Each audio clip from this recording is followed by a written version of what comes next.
शिव तत्व जो वर्णन करता है। हमारे यहाँ पर सप्ततिथियां पंचदीप वर्णन किया जा रहा है हमारा, बहुत ध्यान देना महाराज। एक मास पड़ता है उसमें 7 जगह अर्थात 7 तिथियां ऐसी हैं जिस दिन 5 दीप का वर्णन किया गया है हमारे शास्त्रों में। अब बहुत सावधानी से सुनिएगा। पहली है पंचमी तिथि, अधिक मासमी तिथि। आप अगर शुरू की, मतलब आज भी पंचमी है, मान लो आज की पंचमी अगर आप नहीं कर पाए तो अगली जो पंचमी आ जाए अधिक मास के महीने में, आप वो भी कर सकते। पंचमी, अष्टमी, एकादशी, प्रदोष, शिवरात्रि, अमावस्या, पूर्णिमा, ये 7 तिथियां अधिक मास का जो संजोग होता है, इसमें ये 7 तिथियां, फिर से बोलो, पंचमी, अष्टमी, एकादशी, प्रदोष, शिवरात्रि, अमावस्या, पूर्णिमा, ये वो तिथियां हैं 7 जिन तिथियों में अगर हम 5 दीप घृत के, घी के 5 दिए अगर अपने दरवाजे के बाहर केवल भगवान की भक्ति के लिए, शिव तत्व की प्राप्ति के लिए, वैसे तो दीप लगाना चाहिए, तुलसी के क्यारे के पास लगा दो, मंदिर में लगा दो, या शिवालय पर लगा दो, या देवालय पर लगा दो।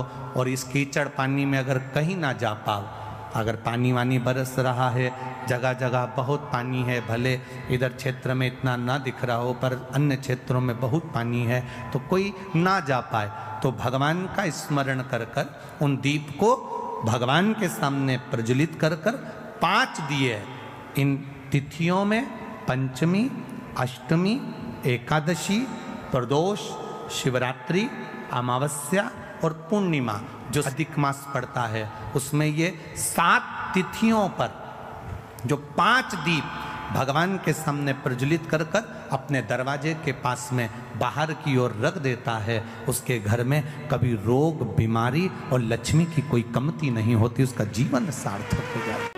प्रयास करिए। एक सफेद दुर्वा, दुर्वा जानते हो सब लोग? अरे जम के तो बोलो।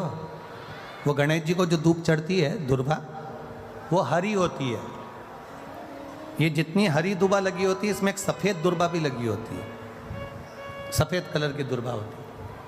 एक सफेद दुर्वा शिव जी को समर्पित कर कर 1 लोटा जल कुंदकेश्वर, अवधूतेश्वर महादेव का नाम लेकर शंकर को समर्पित करें और उस जल को लेकर वो दुर्वा को वापिस उठाकर ले आए। जिसके डायलिसिस चल रहे हों या जिसका किडनी लीवर बेकार हो रहा हो, वो जल जो शिवजी पे चढ़ा हुआ है दुर्वा वाला, वो जल उसको दें। वो दुर्वा फिर वापस पानी में गला दें और उसका पानी उस डायलिसिस वाले को, ज़्यादा मात्रा में पानी नहीं देना, केवल ये समझ लो कि एक छोटी चम्मच होती है तो छोटी चम्मच से आधा चम्मच पानी भी अगर आपने उसको दिया और उसके 1 हफ्ते में अगर 2 भी डायलिसिस चल रहे हैं और कुंदकेश्वर, अवधूतेश्वर महादेव का नाम लेकर अगर आप समर्पित कर रहे हो और वो जल उसको दे रहे हो, तो ये निश्चित है कि 4-5 हफ्ते में उसके डायलिसिस धीरे धीरे कम होना चालू हो जाएंगे और उसको लाभ मिलना प्रारंभ हो जाएगा। बहुत अच्छे से सुनना महाराज। तब अधिक मास की शिव महापुराण की कथा चल रही है, अपनी जिंदगी में उतारिएगा। लोग कहते हैं शिव जी के पास में कुबेर का खजाना है, शंकर भगवान के पास में अपार धन है, शिव जी के पास में अपार संपदा है, इसलिए दुनिया के लोग शंकर जी का भजन करते हैं, शिव जी पे 1 लोटा जल चढ़ाते हैं, शंकर जी की भक्ति करते हैं, इसलिए लोग शिव जी की पूजन करते हैं, उनसे मांगने के लिए, उनसे पाने के लिए। ये दुनिया के लोग समझ नहीं पाए, लोग कहते हैं शिव जी की पूजन इसलिए करते हैं क्योंकि उनके पास करोड़ों का धन है, अंबारियां भरी पड़ी है, लक्ष्मी भरी पड़ी है, संपदा भरी पड़ी है। उन दुनिया के लोगों को बताना कि हम शंकर जी की पूजन इसलिए नहीं करते कि उनके पास कुबेर का खजाना है। दुनिया के लोगों को बताना हम शंकर जी की पूजन इसलिए नहीं करते क्योंकि उनके पास ढेर खजाना है। हम शंकर जी की पूजन इसलिए नहीं करते कि उनके पास में धन और दौलत के भंडार भरे पड़े हैं। हम शंकर जी की पूजन इसलिए नहीं करते कि शंकर जी के पास बहुत सारी संविदा, बहुत सारा सामान, बहुत सारी पूंजी हमारे भोलेनाथ जी के पास में है। हम शंकर जी की पूजन धन को देखकर नहीं करते, हम शंकर जी की पूजन सनातनी शिव जी की पूजन शंकर का भक्त इसलिए करता है कि शंकर जी के पास इतना होने के बाद भी वो लुटाकर शमशान में रहता है। इसलिए हम शिव की पूजन करते हैं जो दोनों हाथों से लुटाना जानता है। इतनी संपदा होने के बाद खुद अच्छे सोने के महल में रह सकते थे भोलेनाथ। इतनी संपदा होने के बाद, कुबेर का भंडार होने के बाद, खजाना होने के बाद मेरे भोलेनाथ अच्छा महल बनाकर रह सकते थे। पर मेरे शंकर भगवान ना महल बनाकर रहते हैं, ना बहुत बड़ी अटारी बनाकर रहते हैं। मेरे भोलेनाथ तो शमशान का निवास कैलाश के शिखर पर अलमस्त होकर बैठे रहते हैं। क्योंकि हम शिवजी की पूजन उनके खजाने को देखकर नहीं करते, हम शिवजी की पूजन इसलिए करते हैं कि खजाना होने के बाद भी उनके जैसा लुटाने वाला दुनिया में कोई नहीं होगा, इसलिए शिव की आराधना करते।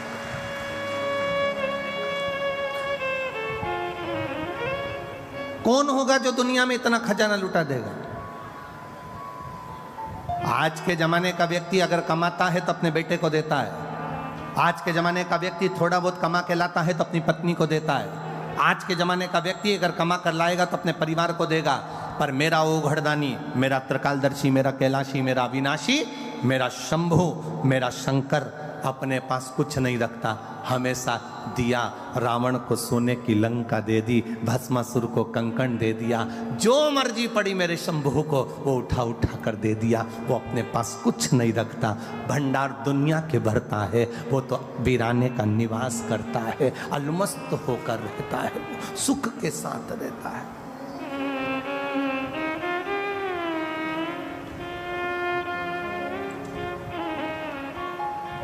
कई लोग कहते हैं गुरुजी आपकी कथा में लोग इसलिए पहुंचते होंगे क्योंकि दुनिया में सब लोग दुखी हैं। जिनको दुख होगा वो आपकी कथा में पहुंचते हैं। यहां शिव महापुराण की कथा कहती है इतने बड़े बड़े पंडाल भरे पड़े हुए हैं, ये पंडाल भी पूरा भरा पड़ा हुआ है, ये पंडाल भी भरा पड़ा है, ये पंडाल भी भरा पड़ा है, सामने का भोजन पंडाल भरा पड़ा है, उसके पास में एक पंडाल और लगा वो भरा पड़ा है। और ग्राउंड में जितने बैठे हैं इनसे पूछना क्या इनको दुख है, इनसे पूछना क्या इनको तकलीफ है। ध्यान देना, जिसके घुटने में तकलीफ होती ना वो गाड़ी तो वहां छूट गई, पैदल पैदल चलकर धक्के खाते खाते 1 किलोमीटर आधा किलोमीटर तक यहां नहीं आते। ना तो इनको कोई शरीर में कष्ट है और ना इनके धन की कमी है, संपदा की भी कोई कमी नहीं है इनके यहाँ। तुम ये मत सोचना कि हम एक बिस्कुट का पैकेट दे रहे हैं या हम इनको पानी का पाउच दे रहे हैं या हम इनको पानी की बोतल दे रहे हैं, ये बेचारे गरीब होंगे या साधारण। ना ना ना ना, शंकर का भक्त, शिव का उपासक दुनिया में कभी गरीब नहीं होता। जिसके पास शिव है वो दुनिया का सबसे बड़ा सेठ है, वो दुनिया का सबसे बड़ा करोड़पति है। जिसके पास में शंकर रूपी रत्न भरा पड़ा है, जिसके पास में एक लोटा जल जिसके हाथ में है, समझ लेना उसके पास करोड़ों की दौलत उसके हाथ में है। वो कभी जिंदगी में गरीब नहीं हो सकता। वो आनंदित होता है, वो सुखमय होता है, वो आनंद की राशि होता है। उसमें शिव तत्व की प्राप्ति होती है।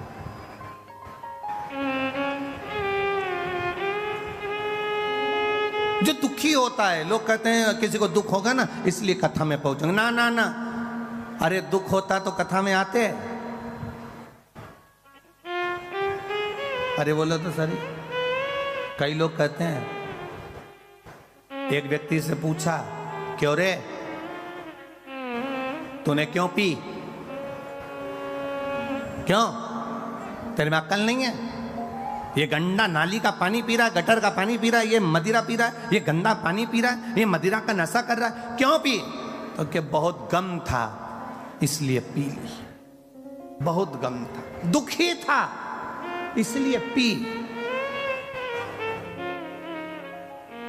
उसे पूछा कि क्यों पी? तो कहे गम था तो पी ली, दुखी था तो पी ली। अगर दुखी होता तो यहां नहीं मिलता, यहां तो वो मिलते हैं जो शंकर के कृपा पात्र होते हैं, जिनका हाथ शिव ने पकड़ा होता है, वो यहां बैठते हैं, वो यहां पहुंचते हैं।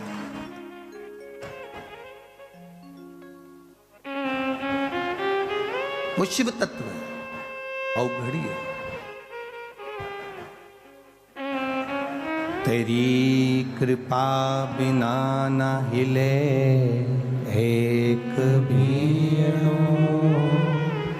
लेते श्वास, तेरी कृपा से तनो तनो, बखान क्या करूं मैं राखों के ढेर का, चपटी बहुत में खजाना कुबेर का।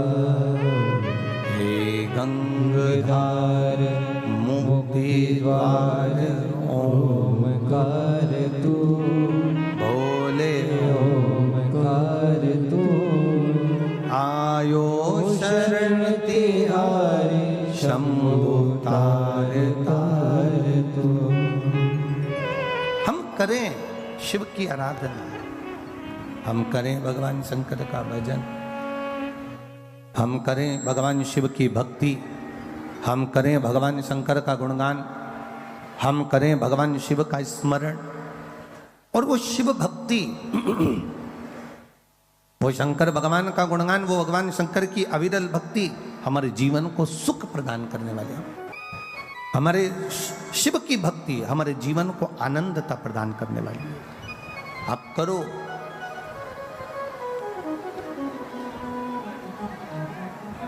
ब्रह्मदेव भगवान विष्णु जी से कह दिया, तुम्हारे पिता कौन है? भगवान नारायण ने कह दिया, मेरे पिता स्वयं देवादिदेव महादेव है। मेरे पिता भगवान शिव है। ब्रह्मा जी को विश्वास नहीं हुआ, ब्रह्मा जी को विश्वास नहीं हुआ। क्या नारायण के पिता शिव होंगे? एक बहू को सास बार बार समझाती है, हमारी सास ने हमको ऐसा किया, हमारे सास ने ऐसा किया, हमारी सास ने ऐसा किया, हमारे सास ने ऐसा किया, हमें ये तकलीफ आई, हमें ये तकलीफ आई, हमारी सास ने हमारी जिंदगी में ऐसा किया। एक सास अपनी बहू को समझाती है कि हमने ऐसा ऐसा दुख अपने जीवन में देखा है।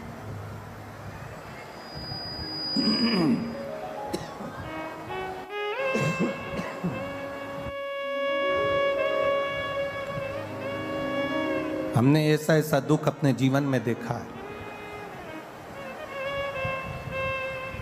हमारी सास का जो स्वभाव था, हमारे सास का जो स्वभाव था वो बड़ा कठिन था, बड़ा कठोर स्वभाव था। भगवान नारायण ने ब्रह्मा जी से कहा, भगवान नारायण ने ब्रह्मदेव से कहा कि मेरे जो पिता है ना भगवान शिव, वो साधारण नहीं है। ब्रह्मा जी ने भगवान विष्णु जी से कहा, अगर आप कहते हो कि शंकर भगवान आपके पिता हैं, भगवान ब्रह्मा जी कह रहे हैं अगर आप कह रहे हो कि भगवान शिव आपके पिता हैं, भगवान देवादिदेव महादेव आपके पिता हैं, तो ये तो बड़ी आश्चर्य की बात है, बड़ी विचित्र बात है। तो भगवान विष्णु ने कहा, क्यों आपको भरोसा नहीं है क्या? आपको विश्वास नहीं है क्या? कि शिव मेरे पिता हैं, ये आपको भरोसा नहीं है, ये आपको विश्वास नहीं है? नहीं। एक किसी के घर में घुसना और एक किसी के दिल में घुसना, एक घर में प्रवेश करना और एक हृदय में प्रवेश करना बड़ा कठिन है।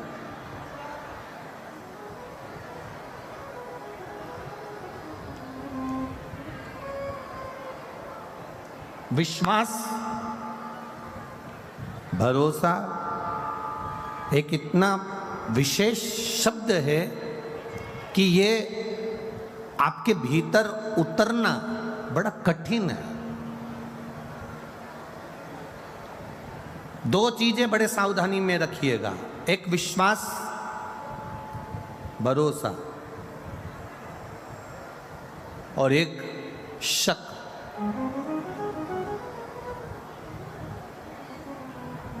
ये दो चीजें बड़ी ध्यान रखने वाली बात है। एक विश्वास, भरोसा, दूसरा है शक, दूसरा है शक करना। ये दो चीजें बड़ी विचित्र है। हर किसी व्यक्ति पर शक भी मत करो, क्योंकि हो सकता है कि वो ठीक हो और आप अपने मन से गलत सोच रहे हो। कोई जरूरी नहीं कि तुमने सोचा वो व्यक्ति वैसा निकल जाए। दूसरा नंबर पर है विश्वास, भरोसा इतनी जल्दी मत करना। एक शक भी इतनी जल्दी मत करना और एक भरोसा भी इतनी जल्दी मत करना। कोई तुमसे मीठी बात करे, बहुत प्रेम की बात करे और तुम एकदम विचार कर लो कि यही पूरा, इस पे पूरा भरोसा, इस पे पूरा आपका दृढ़ता है। ना ना ना ना, शिव महापुराण की कथा कहती है दो चीजें थोड़ा सा कंट्रोल रखकर चलें, एक शक पर और एक विश्वास पर। विश्वास शिव के प्रति हो, आपका विश्वास भगवान की कथा के प्रति हो, आपकी दृढ़ता परमात्मा के प्रति हो, तो आप कथा में जाओ। और आपका अगर विश्वास नहीं है, आपका भरोसा नहीं है, आपकी दृढ़ता नहीं है, तो आपको कथा में जाने की जरूरत नहीं। अपने घर पर रहो, 4 रोटी ज्यादा खाओ, आराम से टीवी देखो और सो। विश्वास हो तो परमात्मा है, और विश्वास नहीं तो परमात्मा भी नहीं है। ये भरोसे से परमात्मा की प्राप्ति।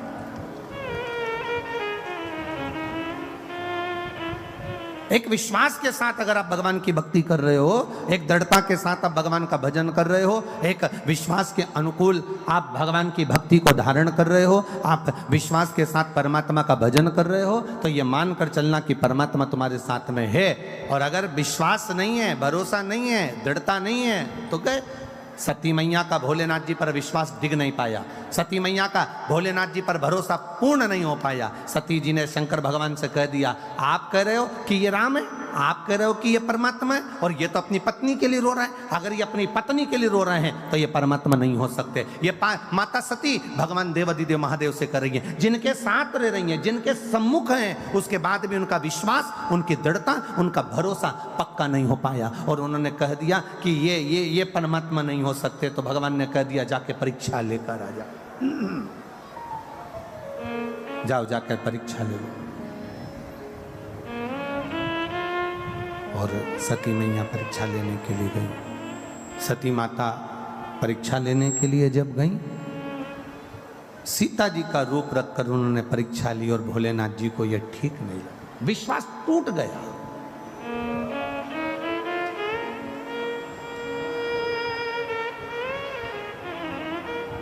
पति जरा सा फोन पर बात कर रहा है और पत्नी ने शंका करना चालू कर दी, समझ लो घर टूटने वाला है।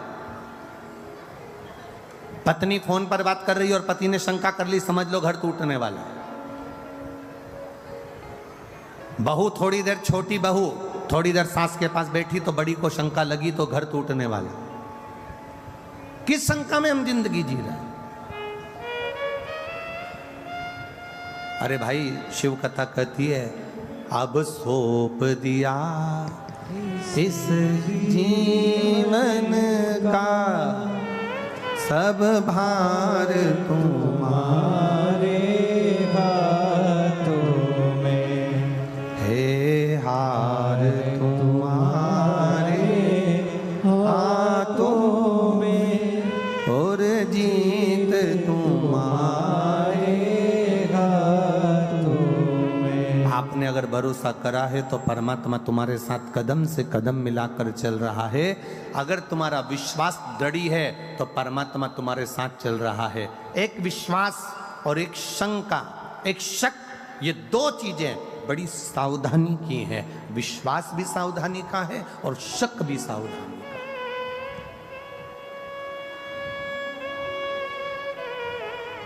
ब्रह्मा जी को विश्वास नहीं हुआ कि शंकर भगवान विष्णु के पिता हैं, ये विश्वास नहीं हुआ।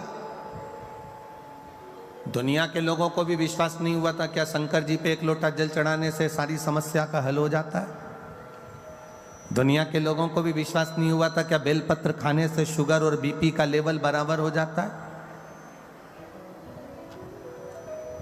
एक बेलपत्र शंकर जी पे चढ़ी हुई खाने से क्या थायराइड ठीक हो सकता है। विश्वास नहीं था लोगों को। क्या एक बेलपत्र खाने से सोरायसिस की बीमारी ठीक हो सकती है। लोगों को विश्वास नहीं था। क्या एक शंकर भगवान की आराधना करने से क्या 20 साल में, 25 साल में, 10 साल में, 8 साल में, 15 साल में गर्भ ठहर सकता है। विश्वास नहीं था लोगों। एक विश्वास जागृत होना, एक दृढ़ता जागृत होना, एक भरोसा। लोग कहें एक बेलपत्री से क्या थायराइड ठीक हो सकता है। एक बेलपत्री से शंकर जी पे चढ़े हुए जल से क्या रोग मुक्ति हो सकती है। शंकर जी पे चढ़े हुए जल से क्या हमारा दुख मिट सकता है। शिव जी के चढ़े हुए जल को पीने से क्या हमारी तकलीफें समाप्त हो सकती है। कभी जिंदगी में मौका मिले सियोर वाले महाराज पर अगर भरोसा भी ना करो तो अपनी जिंदगी में गीता प्रेस गोरखपुर की एक शिव महापुराण की कथा, एक शिव महापुराण की पोथी हिंदी की खरीद कर लेकर आना और उसको लाकर पढ़ना चालू करना। स्कंद पुराण खरीद कर लाना, उसको पढ़ना चालू करना। लिंग पुराण खरीद कर लाना, उसको पढ़ना चालू करना। उसमें आपको मिलेगा कि शंकर भगवान के शिवलिंग में वो बल होता है कि अच्छी रोगों को भी चढ़ा हुआ जल उस रोग को भी समाप्त कर देता। ये शिव तत्व है। रहे हो और बड़े भाव से आप अधिक मास के महीने में सुन रहे हो। एक विचार करिएगा कि किसी का मन कथा में लग भी जाएगा और कोई ऐसा होगा जिसका मन कथा में नहीं भी लगेगा। जिसका नहीं भी लगा ना, उसको भी दुख मनाने की जरूरत नहीं है। ये सोच लेना कि उसके दरवाजे तक पहुंच गए ना तो वो तुम्हारे दरवाजे तक पहुंच ही जाएगा। ये इतना अनुभव जरूर रखना। थोड़ा कष्ट हो सकता है, थोड़ी तकलीफ आ सकती है।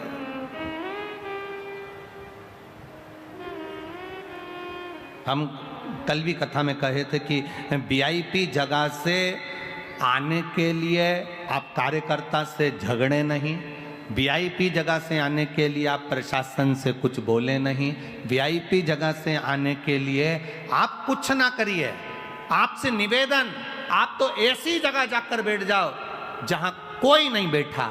उस जगह पर बैठकर भी अगर माइक की आवाज तुम्हारे कानों में आ रही है, जब उठो तो वहां की भूमि को केवल मस्तक से लगाकर प्रार्थना कर कर चले जाना कि बाबा मैं तेरे भरोसे जा रहा हूं, अब तुझे संभाल, अब तुझे संभाल लेना, अब तुझे देख लेना। अब मैं क्या बोलूं, मैं क्या देखूंगा।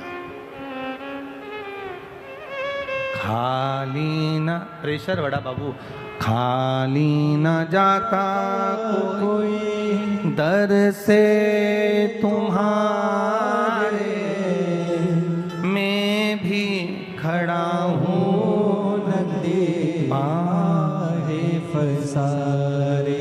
ब्रह्मा जी को विश्वास नहीं हुआ कि नारायण भगवान के पिता शिव हो सकते हैं। यह भरोसा नहीं, यह विश्वास नहीं। हमको भी भरोसा नहीं होता, हमको भी विश्वास नहीं होता है क्या शिव जी पे चढ़ा हुआ जल रोग से मुक्ति दे सकता है। क्या शंकर भगवान पे चढ़ी हुई बेलपत्र खाने से शुगर बीपी बराबर रह सकता है। आप में से कई लोग बैठे होंगे जो बहुत दिन से शुगर के लिए बेलपत्र खा रहे होंगे और आपकी भी शुगर लेवल में बाबल चला रहा होगा, दवाई की जरूरत नहीं पड़ रही होगी। ये उसके ऊपर है, भरोसे के साथ खाइए।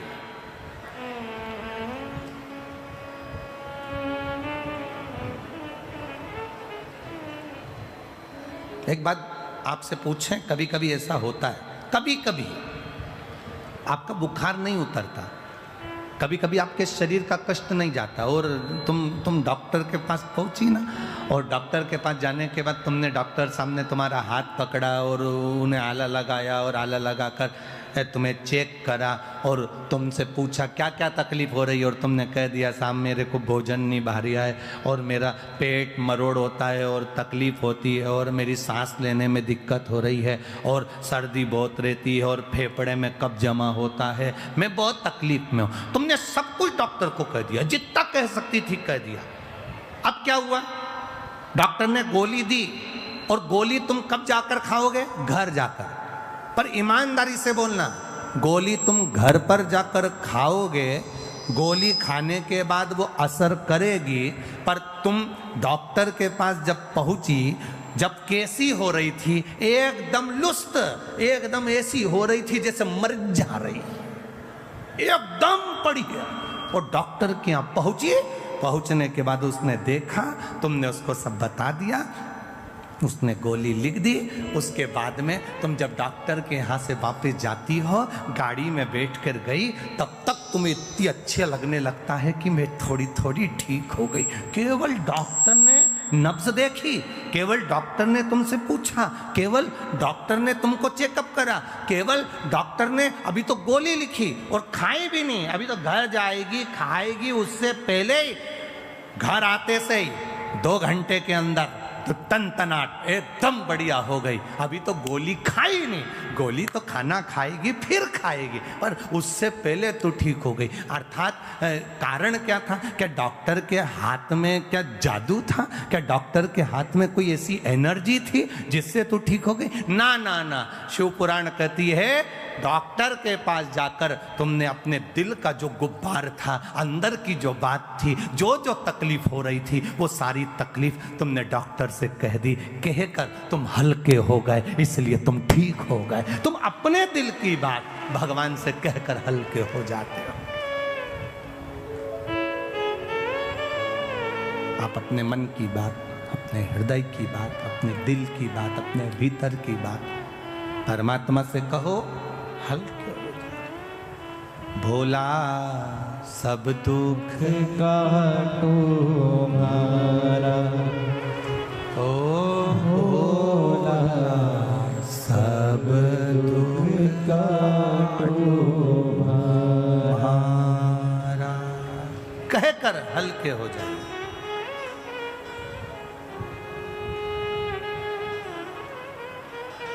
भोले बाबा जपूं तेरी माला,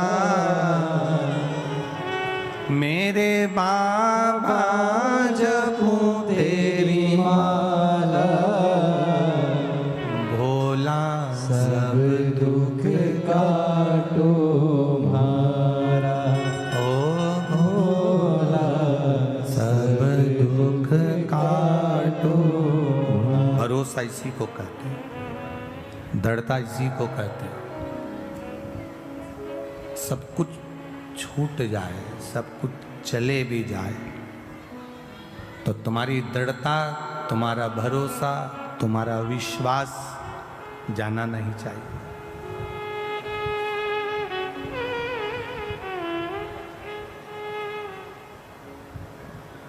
किससे जाकर कहें? ब्रह्मा जी कह रहे हैं कि भगवान विष्णु से कि आपके पिता शिव जी हैं, नारायण आप कह रहे हो कि आपके पिता शंकर जी हैं, और पर मेरा विश्वास नहीं कहता कि आपके पिता शिव जी होंगे।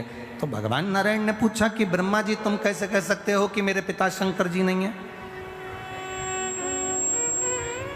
तुम कैसे कह सकते हो? तब तुम बोल कैसे सकते हो कि मेरे पिता शिव नहीं है? कहा मुझे एक कारण से लगता है। क्या कारण है? कहा अगर शंकर जी आपके पिताजी होते तो उनके पास में तो ढेरों संपदा होती, क्योंकि आपके चरणों में लक्ष्मी पड़ी हुई है।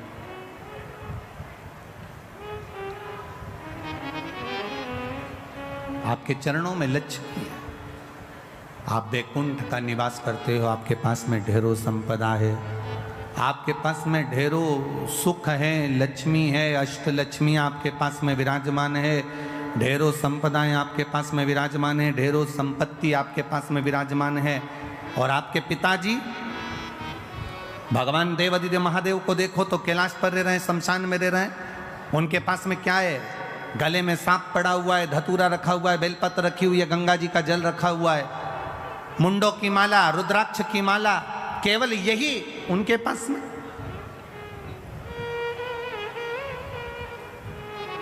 आपके अगर पिता शिव हैं तो शंकर भगवान को भी तो धनपति दिखना था, करोड़पति दिखना था, संपदावान दिखना था, वैभववान दिखना था। फिर वो कमजोर क्यों दिख रहे हैं? फिर उनके पास में ये कुछ संपदाएं, ये सत्ता, ये वैभव, ये सारा सुख उनको तो नहीं दिख रहा।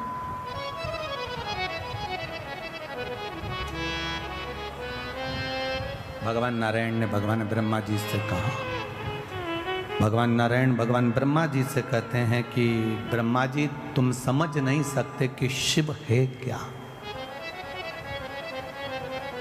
शिव क्या है समझ नहीं सकते।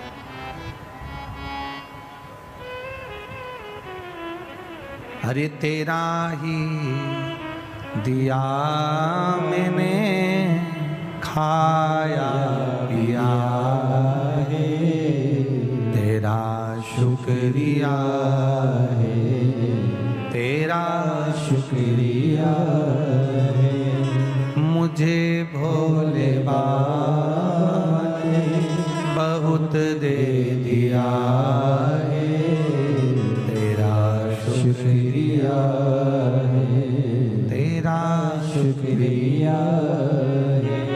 ये जायदाद दी है, औलाद दी है, ये जायदाद दी है, औलाद दी है, मुसीबत में हर वक्त इमदाद दी है, मुसीबत में हर वक्त इमदाद दी है, तेरा ही दिया मैंने खाया पिया है, तेरा शुक्रिया है, तेरा शुक्रिया है। ब्रह्मा जी ने कहा मैं विश्वास नहीं करता।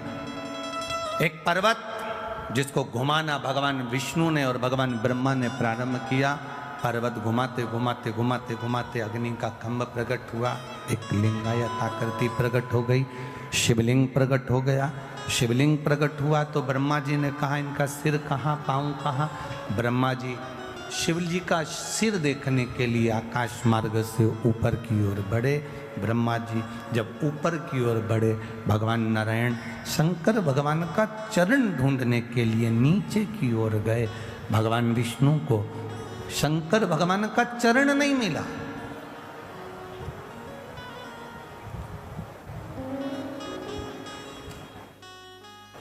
ढूंढ रहे हैं। भगवान विष्णु वापिस आ गए, ब्रह्मा जी से कह दूंगा चरण नहीं मिला। वापिस। और कितनी विद्वत्ता है मेरे नारायण में, कितनी विद्वत्ता भरी है मेरे भगवान विष्णु में। वो शंकर जी के चरण को ढूंढने के लिए गए। और ब्रह्मा जी की विद्वत्ता देखिए, वो शीश ढूंढने के लिए गए। सार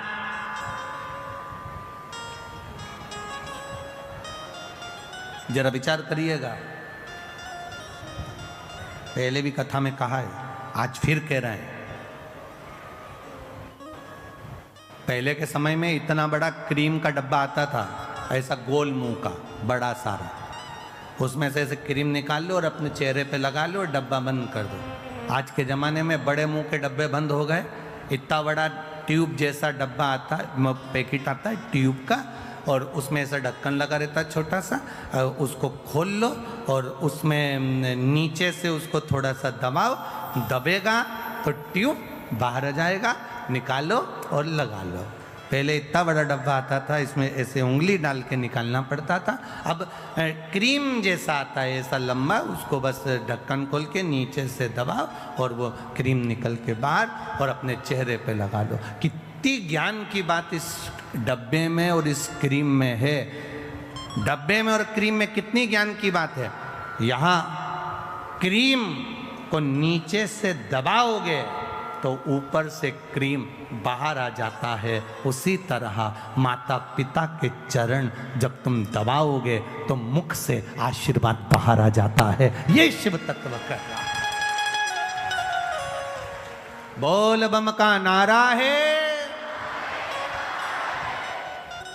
जब दबे नीचे से चरण, क्रीम बाहर, थोड़ा सा ट्यूब दबाया, ट्यूब बाहर।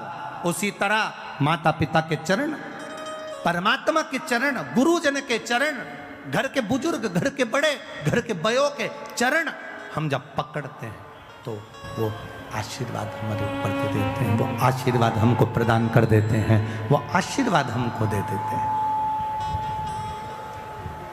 देते। आप एक प्रैक्टिकल करिए। आप किसी को भी, किसी चलते जिसको नी भी पहचानते ना, उसको भी सिर पे पल्लू लेकर आप एक बार प्रणाम तो कर लो। आप अगर एक बार प्रणाम कर लोगे ना, आप जिसको नहीं भी पहचानते और उसको अगर आपने प्रणाम कर लिया ना, नहीं पहचानते और उसके बाद भी अगर आपने प्रणाम कर लिया तो आशीर्वाद तो दे ही देगा। क्या बोलेगा? खुश रहो, दूध नहाओ, पूतो, प्रसन्न रहो, आनंद में रहो, खुश रहो, स्वस्थ रहो। आशीर्वाद तो दे ही देगा।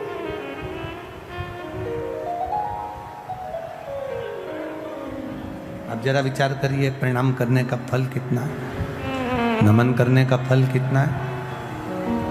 आपने केवल प्रणाम करा, नहीं पहचाने तो भी आशीर्वाद दे दिया उसने। शिव जी के चरण ढूंढने के लिए भगवान नारायण गए, वापिस आए, ब्रह्मा जी गए, शीश नहीं मिला, गौ माता को लेकर आ गए, केतकी के फूल को लेकर आ गए, दोनों को लेकर सामने खड़े हो गए। भगवान विष्णु से पूछा कि चरण मिला? भगवान नारायण ने कह दिया नहीं मिला। शंकर भगवान के सामने भगवान नारायण ने एक शब्द सत्य का बोल दिया, इसलिए उनका नाम सत्य नारायण पड़ गया।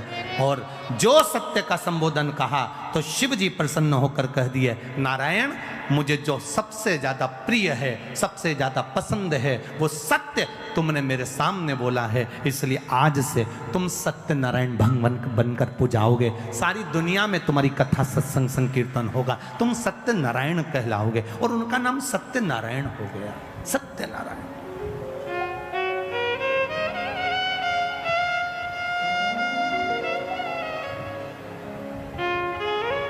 ब्रह्मा जी से पूछा, ब्रह्मा जी से कहा कि ब्रह्मदेव अब आप ये बताइए कि आपको शीश मिला है, आपको क्या भगवान शंकर का सिर मिला? ब्रह्मा जी ने कहा हाँ मिला। ना मानो तो गौ माता से पूछ लो, गाय से कहा शीश मिला है? गौ माता ने एक रोटी के लिए झूठ बोल दिया, झूठ बोला। शंकर भगवान ने श्राप दे दिया कि तेरा पूरा शरीर पूजाएगा पर तेरा मुख अपूज्य रहे।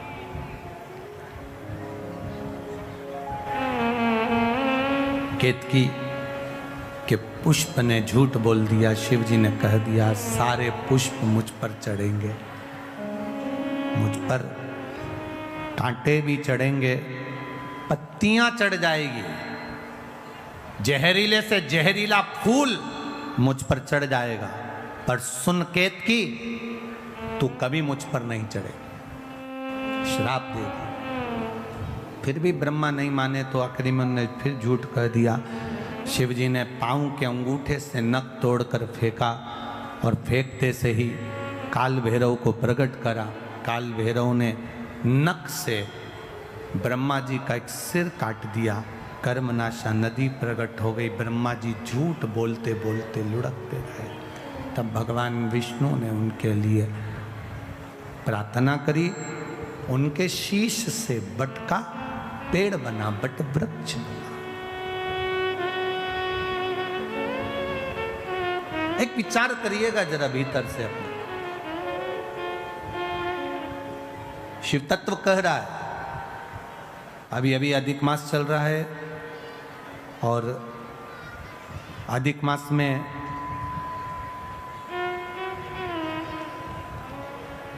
प्रयास करिएगा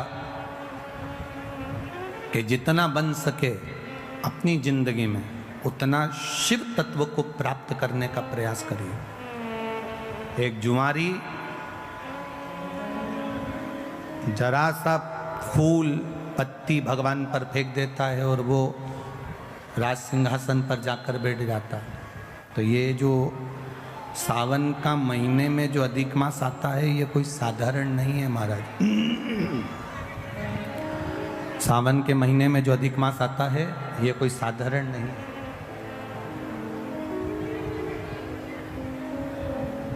किसको मारने के लिए?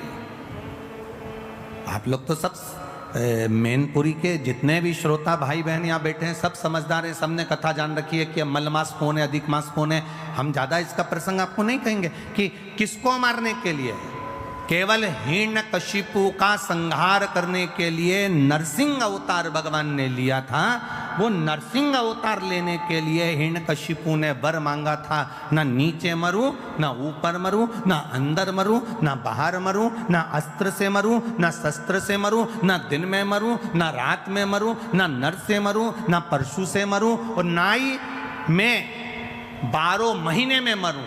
भगवान ने तथास्तु कह दिया था और एक अधिक कर कर मेरे भगवान ने एक अधिक कर कर मलमास को प्रकट करा, अधिक मास को प्रकट करा और अधिक मास को प्रकट कर कर उसको उस अधिक मास में नरसिंह भगवान प्रकट होकर हिरण्यकशिपु का संहार करे। अब समझने वाली बात देखिए शिव महापुराण की, सावन में जो अधिक मास पड़ता है उसका प्रभाव क्या होता है, अब समझिएगा जरा। अब जो मलमास है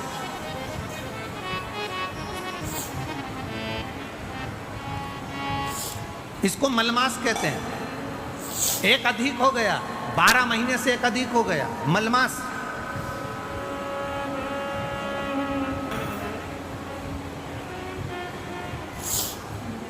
तनख्वाह से ज्यादा मिल रहा है।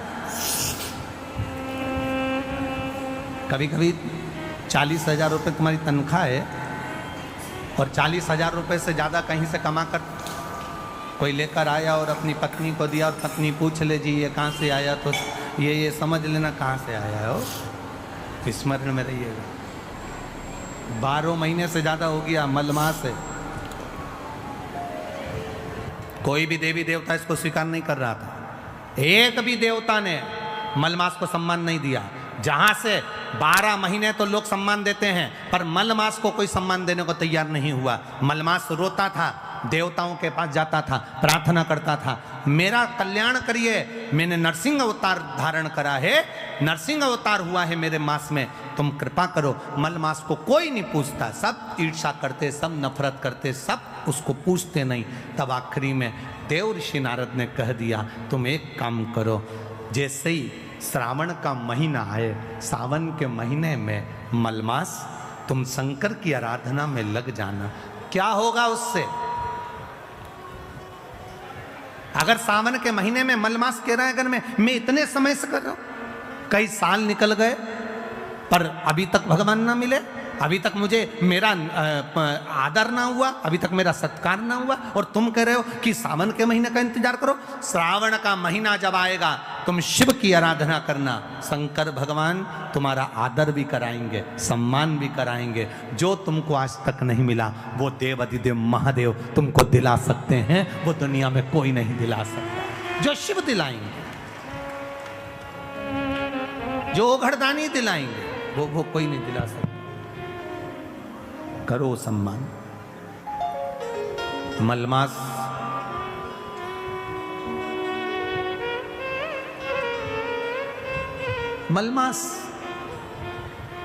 रो रहा है। सावन का महीना, आपको पहले भी कथा में कहा था, सारी समस्या का हल, जम के बोलो, जरा जम के बोलो, 1 लोटा जल। पर सावन के महीने में, अरे जम के तो बोलो, 2 लोटा जल। अब तुमसे कोई पूछे कि ये लोगों को तो बुद्धि ना जाने दुनिया के लोगों की कहाँ चली गई, हमें तो स्मरण में नहीं आता। दुनिया के लोग जो ये कावड़ लेकर जाते हैं तो कावड़ वाले पर लोग कमेंट्स करते हैं कि कावड़ क्यों ले जा रहे हो, कौन ले जा रहे हो, क्या काम है, तुम ये कर लो, तुम वो कर लो, तुम ये करो, तुम वो करो, क्या रखा है कावड़ ले जाने में, क्या रखा है शिव जी पे जल चढ़ाने में। हम उनको कहना चाहेंगे कभी एक बार मौका मिले तो स्कंद पुराण और स्कंद पुराण का काशी खंड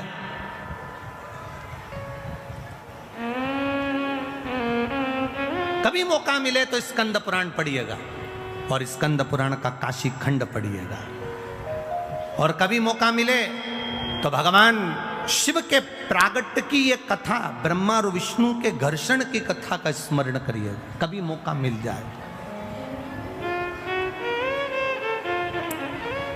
कितना सुंदर कहा।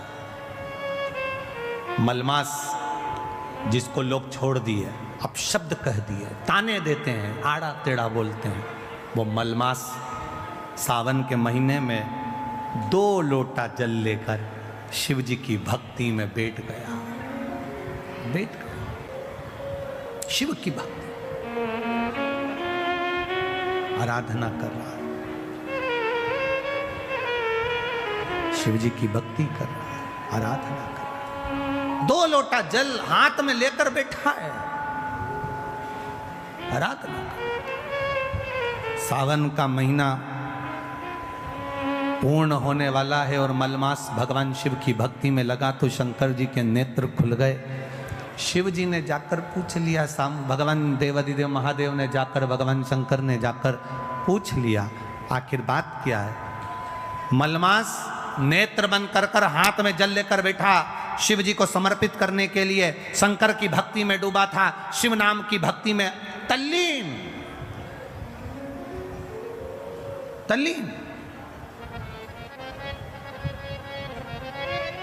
शंकर भगवान ने पूछा तो पार्वती जी कहती है मलमास है, आप इसको आशीर्वाद नहीं दे सकते, आप इसको वर नहीं दे सकते। शंकर भगवान ने पूछा आखिर कारण क्या है, कब हुआ ये, तो कहा हिरण्यकशिपु को मारने के लिए 1 महीना अधिक करा था, 1 महीने को आगे बढ़ाया था। ये मलमास, ये अधिक मास 1 महीना आगे बढ़ा हुआ है, इसलिए लोग इससे नफरत करते हैं। शंकर भगवान ने कहा तो क्या हुआ, चिंता मत कर। मलमास के पास शिव जी गए, शंकर भगवान को आते हुए देखकर मलमास ने जल का पात्र ढोल दिया, जल का पात्र ढोल दिया। शिव जी ने पूछा क्या चाहिए तुझको, क्या चाहिए, बोल। मलमास कहता है कि मुझसे लोग नफरत करते हैं,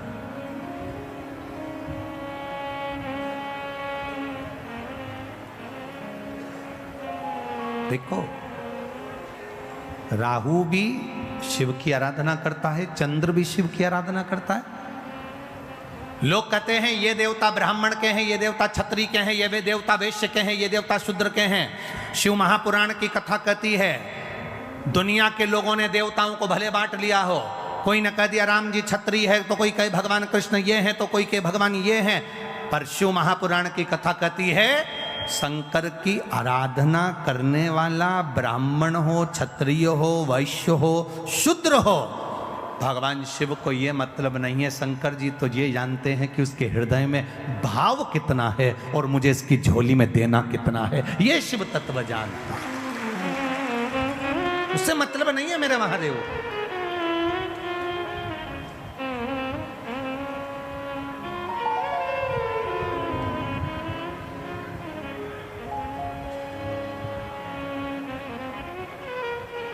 शिव जी को उससे कोई मतलब नहीं, तुम क्या कर रहे हो। अब मलमास प्रार्थना कर रहा है, इसीलिए यहाँ शिव महापुराण की जो कथा कहती है, भगवान देवादिदेव महादेव का जो कथा वर्णन करती है। पर सावन बाकी के समय पर अधिक मास कोई से भी अगर महीने में आ गया, आषाढ़ का आ गया या कोई महीने में कार्तिक का आ गया अधिक मास, या कोई अन्य महीने में आ गया, तो उसका प्रमाण नहीं है महाराज। सावन के महीने में अगर अधिक मास पड़ रहा तो ये 5 तिथियां। अब कई लोग कहते हैं गुरुजी पंचमी हम 2 लें, 2 पंचमी आएगी, 2 एकादशी का वर्णन आ जावे, तो हम कौन से? तो यहाँ एक भी अगर आप कर रहे हो 7 तिथियों में से एक भी, अगर ये नहीं कर पाओ तो अगली कर लो, अगली नहीं कर पाओ तो ये स्मरण में रहकर उसको करा दो। मलमास ने प्रार्थना कर, शिव जी आकर दर्शन दे। सावन का महीना, मलमास हाथ जोड़कर भगवान शंकर से निवेदन कर, प्रार्थना कर।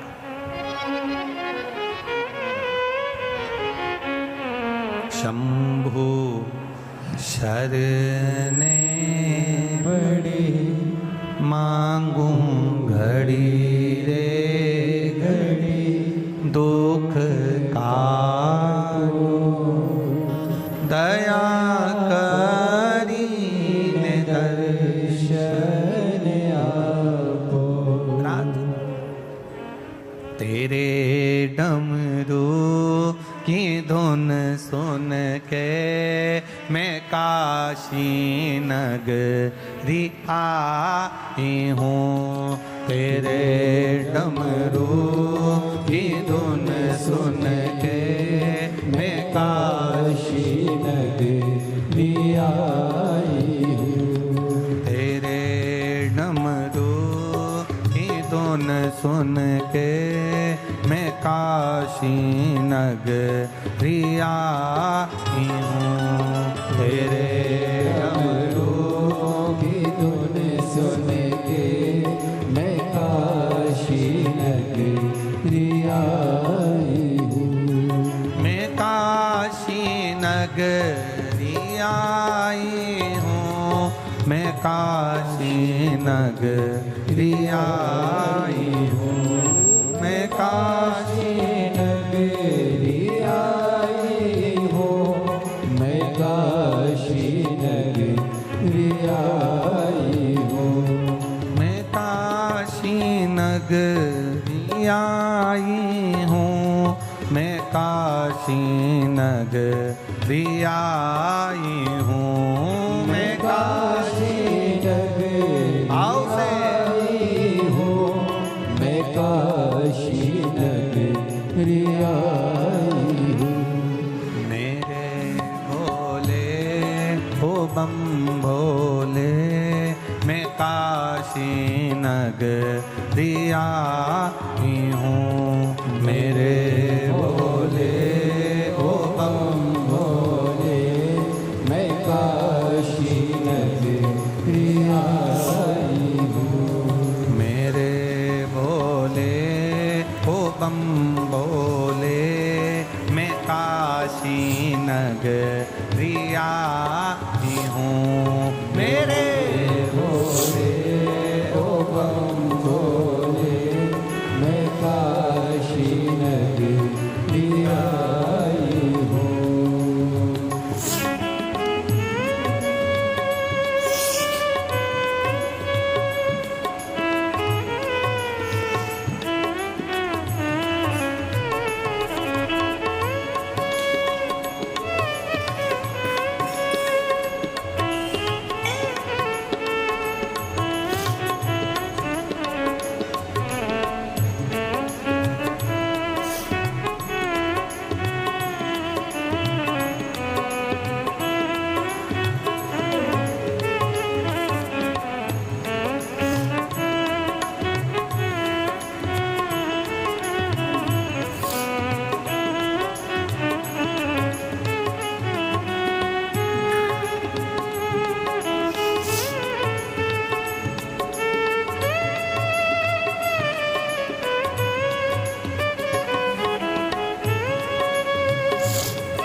जय हो।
सुना है हमने ओ भोले तेरी काशी में गंगा है। सुना है हमने ओ भोले तेरी दोनों हाथों से बड़े भाव से गंगा है।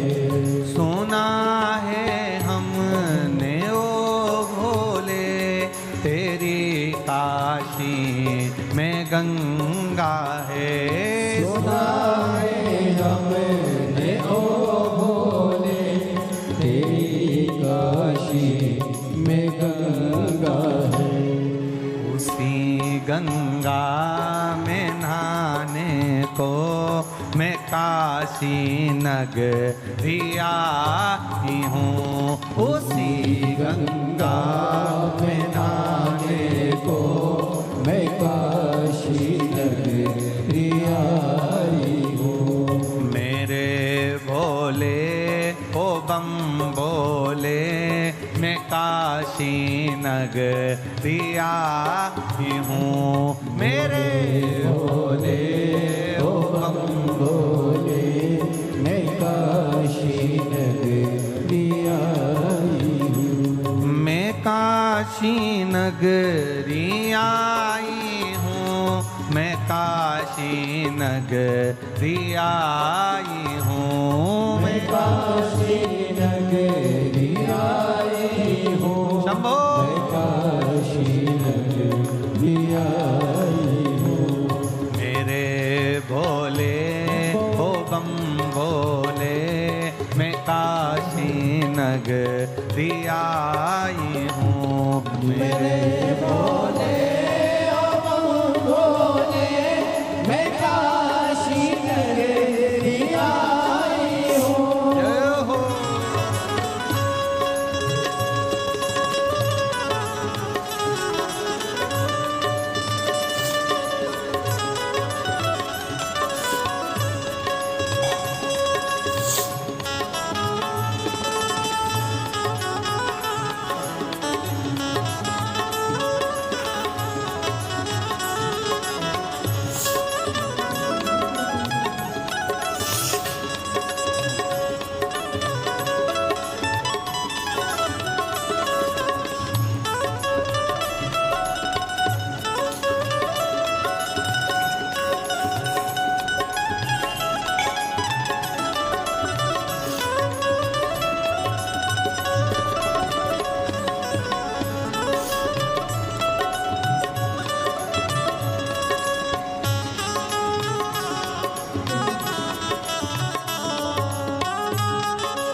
जय हो।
काशी में मुक्ति है।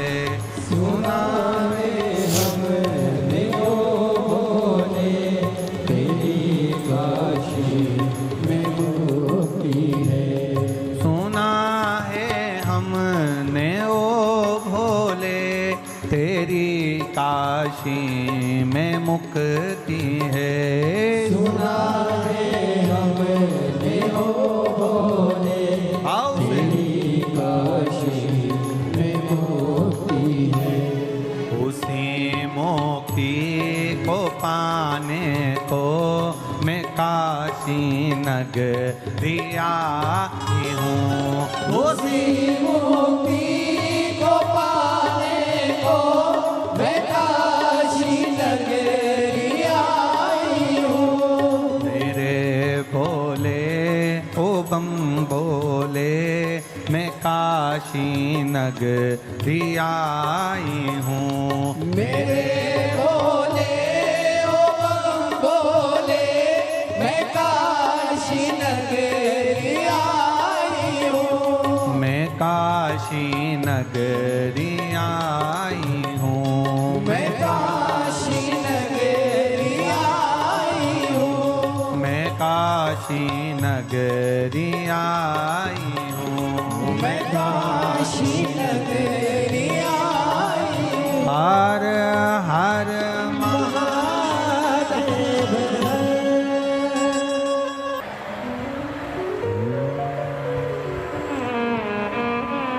श्री शिवाय नमस्तुभ्यं। श्री शिवाय नमस्तुभ्यं। श्री शिवाय नमस्तुभ्यं। श्री शिवाय नमस्तुभ्यं। श्री शिवाय नमस्तुभ्यं। श्री शिवाय नमस्तुभ्यं।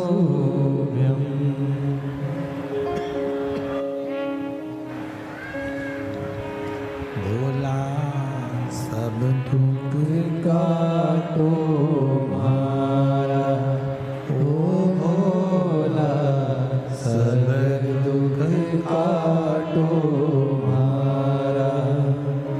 शिव शंकर जपूं तेरी माला, भोले बाबा जपूं तेरी माला, भोला सब दुख काटो मारा, ओ भोला सब दुख काटो मारा।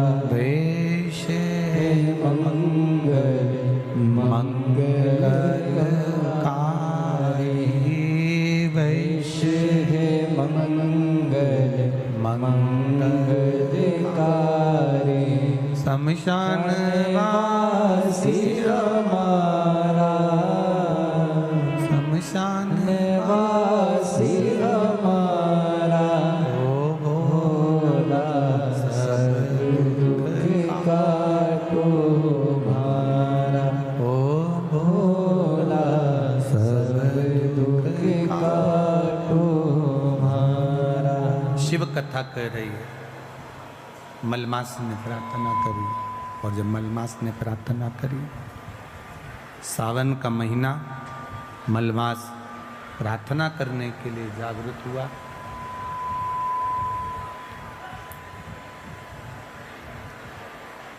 शिव जी ने आके दर्शन दिए।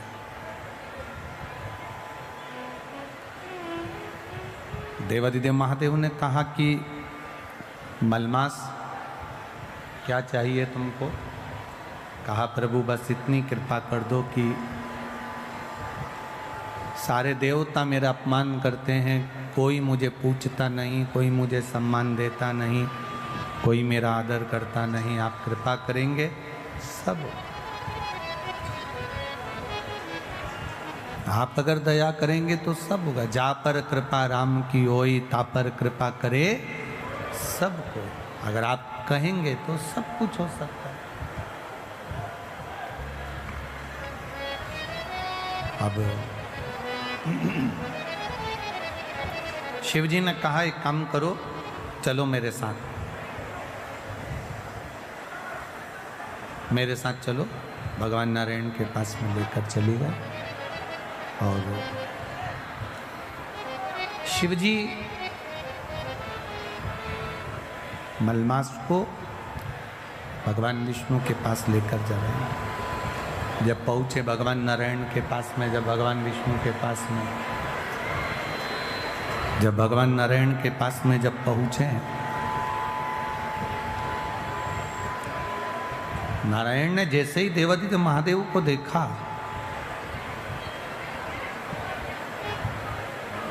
और नारायण जैसे ही शिव जी को देखे तो उठ के बैठ गए,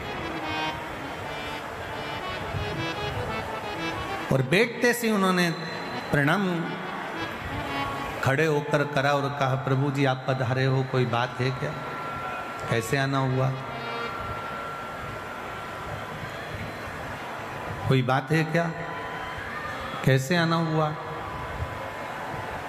कहा प्रभु ये मलमास है। नरसिंह अवतार का जब समय था तो 12 महीने में से 1 महीना अधिक किया गया था। उस अधिक मास को मैं लेकर आया हूँ, क्योंकि इसने मेरी शिव भक्ति करी, इसने भजन किया, इसने स्मरण किया, इसलिए मैं उसको लेकर यहाँ पहुँचा हूँ। मैं उसको लेकर यहाँ पर आया हूँ। आप कृपा करिए जिससे ये मलमास को भी सम्मान मिले, ये अधिक मास का भी आदर हो, सम्मान हो, सत्कार। भगवान नारायण ने, भगवान विष्णु ने शिव जी के कहने पर अपना पुरुषोत्तम नाम, जो अपना खुद का पुरुषोत्तम नाम है, भगवान नारायण ने वो पुरुषोत्तम नाम उस मलमास को दे दिया। अब देखिएगा जरा, ये शिव की कृपा से, ये शंकर जी की उदारता से, ये शंकर भगवान की करुणा से प्राप्त, उसका कीर्तन उसका मंत्र जाप, उसका स्मरण। आज साउंड बिल्कुल ठीक नहीं चल रहा बाबू। उसका मंत्र, उसका स्मरण, उसका कीर्तन, उसका नाम जाप हमारे जीवन की सुखता देता। ये 7 जगह पर जो दिए सावन की अधिक मास में हम जो लगा रहे हैं, 7 जगह पर जो पंचदीप का जो वर्णन कर रहे हैं, ये हमारे जीवन में, हमारे घर में आने वाले दुख, तकलीफ, कष्ट, रोग, बीमारी को बाहर करने के लिए और हमारे जीवन में सुख का अनुभव करने के, आनंद का अनुभव करने के लिए। शिव कथा कहती है, भगवान शंकर का संवाद कहता है, शिव महापुराण की कथा वर्णन करती है। स्वयं शिव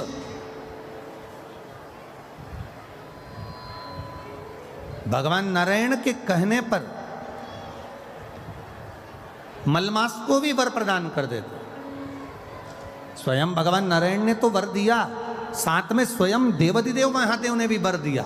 और महादेव ने कहा, सुन मलमास, जिस समय पर घड़ी, पल, नक्षत्र, समय बदलते बदलते तो मलमास सावन के महीने में जब आएगा, सावन के महीने में जब तू पहुँचेगा और जो अपने हृदय से मेरी आराधना मल मास में, पुरुषोत्तम मास में, अधिक मास में करेगा, शिव जी कहते हैं उसकी जिंदगी में कभी कोई दुख मैं आने नहीं दूंगा। ये शिव तत्व की प्राप्ति, ये शंकर जी के मूल तत्व की प्राप्ति, ये भगवान देवाधिदेव महादेव की प्राप्ति का अंदर बिंदु। सहज नहीं है शिव, एक पहचान मेरे देवाधिदेव महादेव के भीतर हो। जैसे आपको पहले भी कथा में कहा, शिव जी का नाम लेकर, भगवान शंकर का स्मरण कर कर आप डॉक्टर को दिखाओ, डॉक्टर जो दवाई दे उसको खाओ, जांच कराए डॉक्टर तो जांच कराओ, औषधि दे डॉक्टर तो औषधि खाओ। तुम्हारी मर्जी पड़े 50 जगह पर डॉक्टर को दिखाने के लिए जाओ और 50 जगह पर जांच भी कराओ, दवाई भी लाओ, डॉक्टर की दवाई पर भरोसा भी करो। पर शिव महापुराण की कथा कहती है, साथ में भगवान शिव का तत्व कह रहा है, शिव महापुराण की कथा कह रही है, साथ में शंकर जी पे चढ़ा हुआ 1 लोटा जल और 1 बेलपत्री का भाव अपने जीवन में उतारना प्रारंभ करिए। ये जीवन का सुख प्रदान कर देगा, ये जीवन का एक आनंद की अनुभूति करा देगा, सारी समस्या का हल। बोल बम का नारा है, आवाज नहीं आई, जरा दम से बोलो, बोल बम का नारा है। 1 बेलपत्र, 1 लोटा जल का जो महत्व भगवान देवाधिदेव महादेव वर्णन कर रहे हैं, शिव तत्व कह रहा, भगवान शंकर की कथा का। आया समय,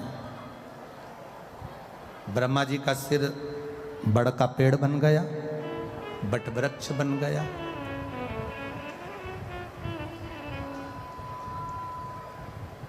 आराधना करी, भगवान ब्रह्मा जी से कहा, अर्धनारीश्वर स्वरूप का दर्शन किया जाए। पहचानना शिव जी को कठिन है। एक बात बहुत ध्यान लगाकर सुनना, बैंक में एक मशीन होती है, बैंक के अंदर एक मशीन होती है, जिस मशीन में नोट की अगर गिनती चलती है तो नकली नोट अपने आप बाहर हो जाता है। बोलो सही है? अरे बोलो तो जम के, सही है ना? हमारे सामने अगर नकली नोट आ जाए तो हम नहीं पहचान सकते, हमारे सम्मुख में अगर नकली नोट आ जाए तो हम नहीं जान सकते। पर बैंक में एक मशीन होती है, उस मशीन पर अगर नोट गिनती हो रही है और उस नोट में अगर नकली नोट आ जाता है तो वो मशीन उस नोट को बाहर कर देती है। नकली है इसलिए बाहर कर देती। जितने शंकर भगवान के उपासक होते हैं, जितने भगवान शिव की आराधना करने वाले होते हैं, शिव भक्ति में डूबने वाले होते हैं, शंकर का गुणगान करने वाले होते हैं, शंकर की भक्ति में डूबने वाले होते हैं। जैसे नोट की मशीन में से नकली नोट बाहर हो जाता है, शिव महापुराण की कथा कहती है शंकर का गुणगान करने वाला जब रोज रोज शिव के मंदिर में जाता है तो उसके जीवन का दुख भी मंदिर के बाहर हो जाता है, उसके घर से बाहर हो जाता है, उसके जीवन का दुख समाप्त।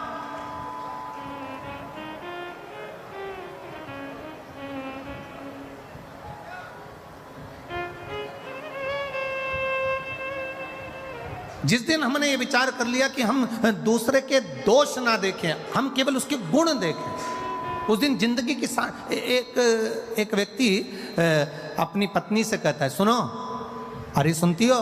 पत्नी ने कहा क्या है? कल मेरा दोस्त भोजन करने आएगा, कल मेरा दोस्त खाना खाने आएगा।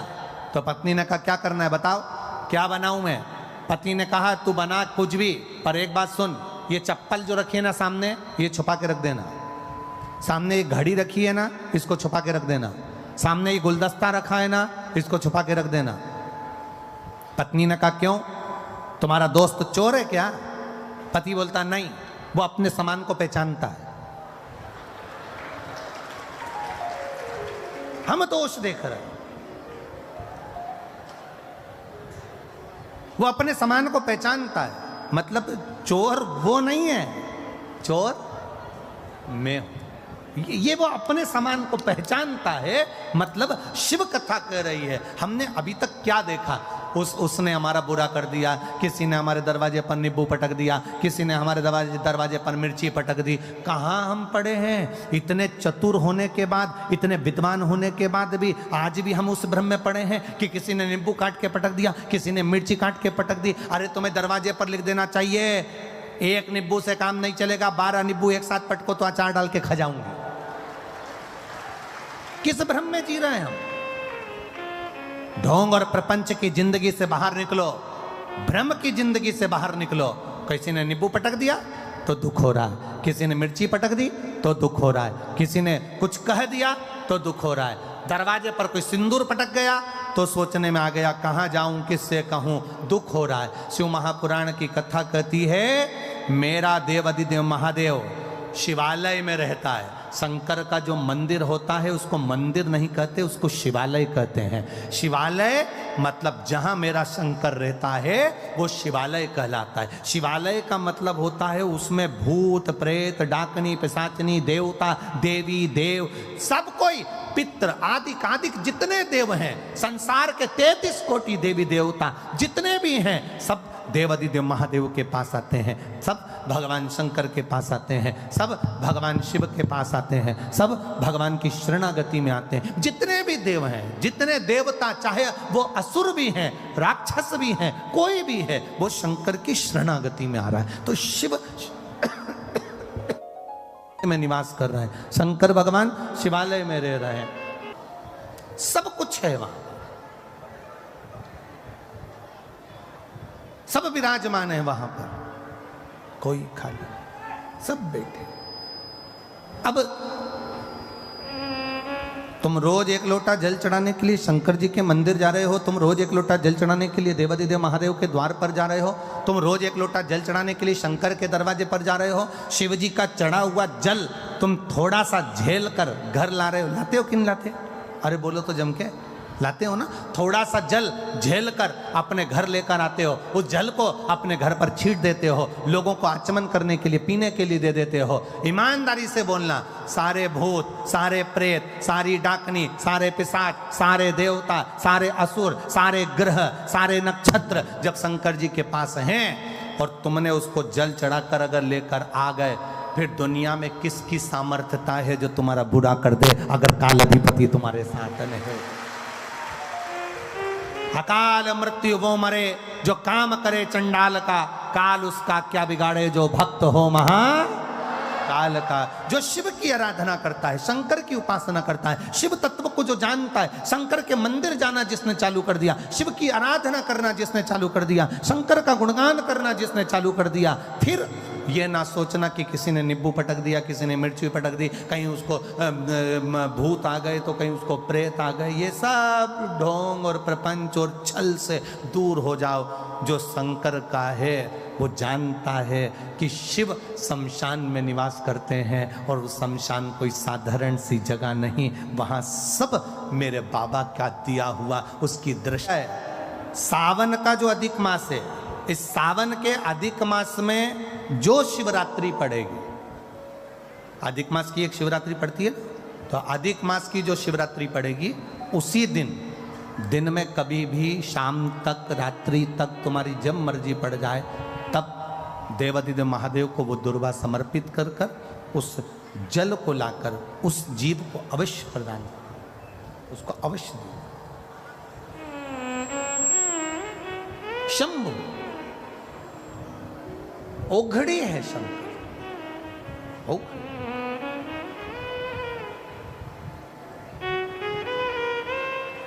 शिव कथा कहती है बैंक की नोट की मशीन बेकार नकली नोट को बाहर निकाल देती है, और भगवान शिव के मंदिर में जब हम जाते हैं, शिवालय में हम जाते हैं, देवालय में हम जाते हैं, भगवान शंकर की आराधना में हम जाते हैं, भगवान शिव की भक्ति में हम जाते हैं, भगवान शिव की आराधना में हम जाते हैं, तब हमारे दुख, हमारी तकलीफें, हमारे कष्ट दूर हट जाते हैं।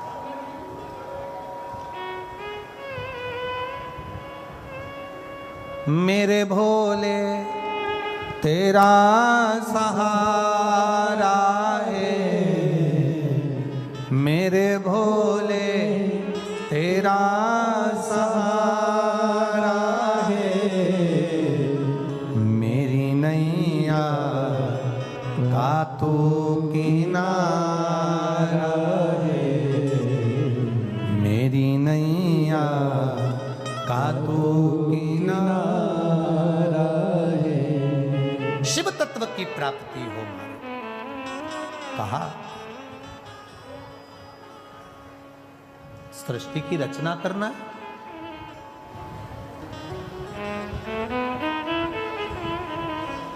ब्रह्मा जी ने मन में सोचा कि ये सृष्टि की रचना तो मैं कर लूंगा, इसमें कोई बड़ी बात नहीं है।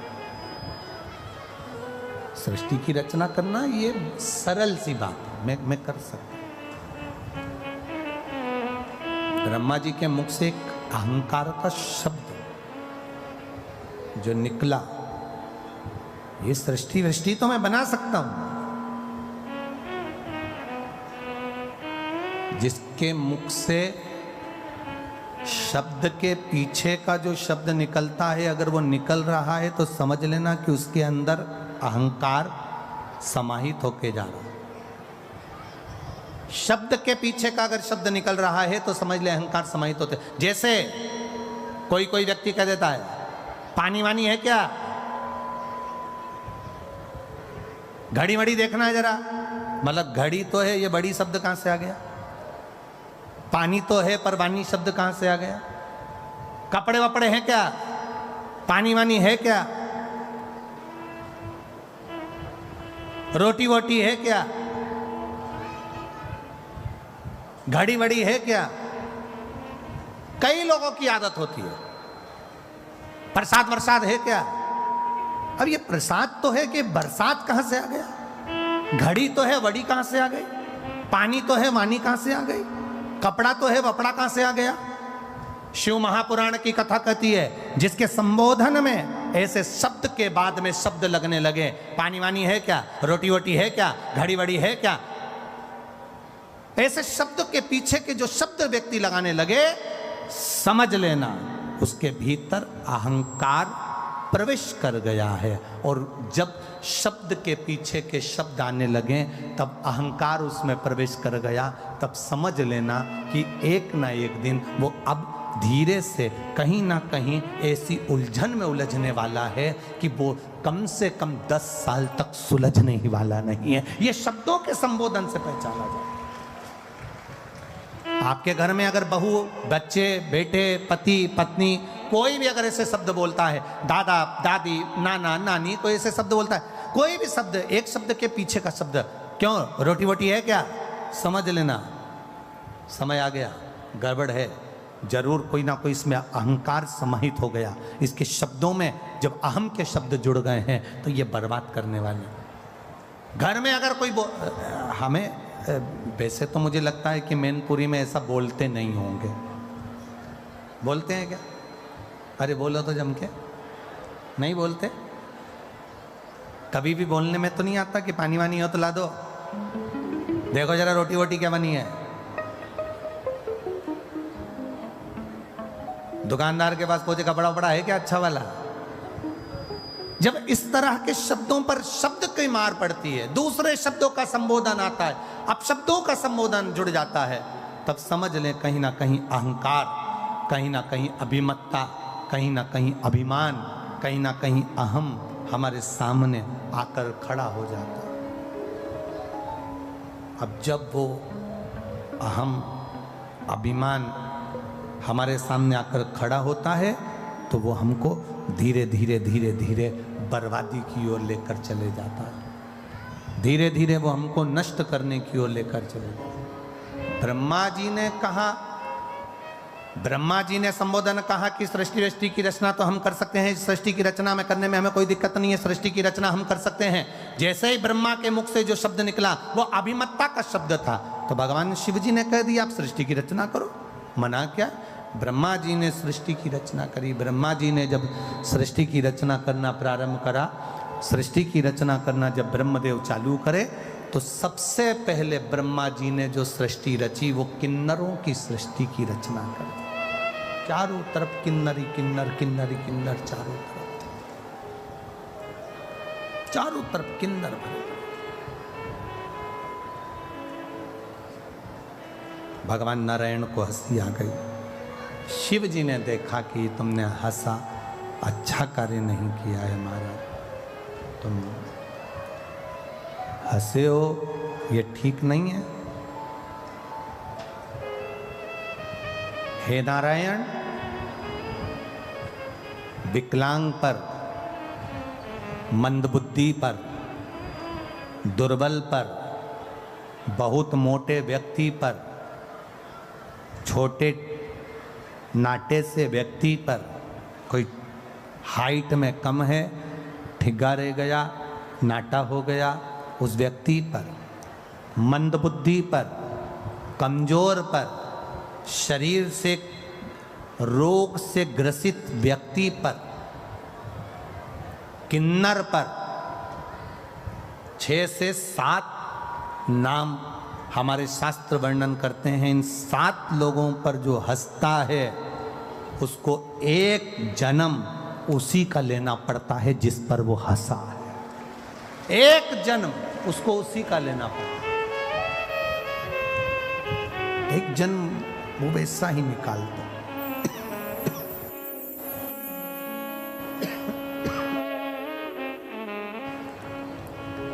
एक जन्म वो वैसा ही निकाल देता है। तुम किन्नर पर हंसे हो, तुम्हें किन्नर का जन्म लेना पड़ेगा। और भगवान नारायण कृष्ण अवतार में एक बार युद्ध के मैदान में भगवान को भी किन्नर बनना पड़ा था। भगवान हंसे ना,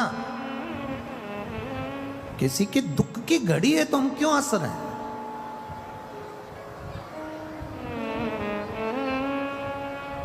कोई नारी का अपमान कर रहा है, कोई नारी को गाली दे रहा है, कोई स्त्री को मार रहा है, कोई स्त्री को ताना दे रहा है, कोई स्त्री रो रही है और हम हंस रहे हैं, हम प्रसन्न हो रहे हैं।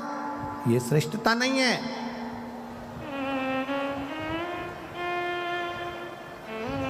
दुनिया के लोग कहते हैं द्रौपदी के कारण महाभारत हो गई, दुनिया के लोग कहते हैं सीता जी के कारण रामायण हो गई।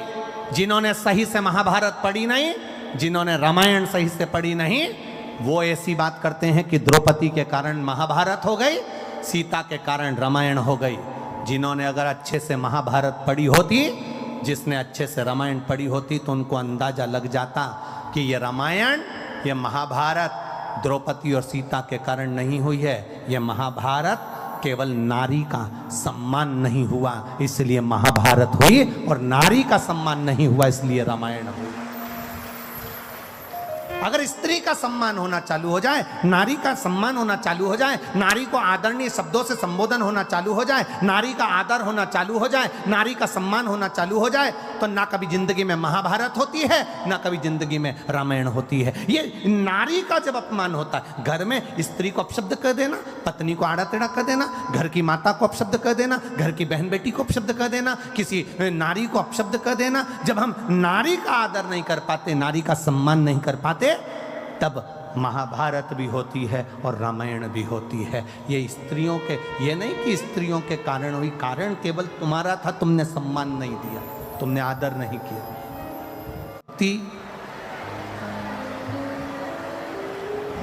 और उस भक्ति का जो बल है, उस भक्ति का जो आनंद है, उस भक्ति का जो सुख है,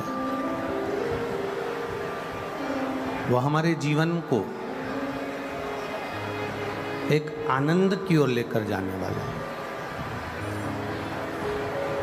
देखिए,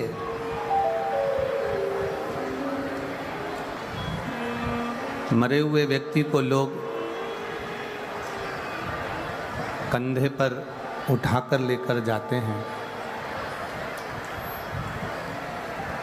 मरे हुए व्यक्ति के शरीर को लोग कंधे पर उठा लेते हैं, एकत्रित हो रहे हैं और वहाँ सहानुभूति भी दिखा रहे हैं।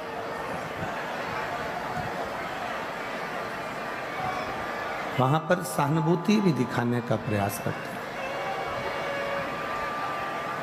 शिव कथा कहती है, जैसे किसी के मरने के बाद लोग एकत्रित होते हैं, उसको कंधे पर उठाते हैं, उसको लेकर जाते हैं, कंधे पर उठाते हैं, उसको लेकर जाते हैं, उसकी सहानुभूति वो दिखाने का कार्य करते हैं। पर शिव महापुराण की कथा एक बहुत सुंदर बात कहती है कि किसी के मरने के बाद आपने उसको कंधे पर उठाया, बीच में से रास्ता दे दिया उसको जाने के लिए, उसके लिए मार्ग सुलभ कर दिया, उसके लिए राह बना दिया, उसके लिए रास्ता दे दिया,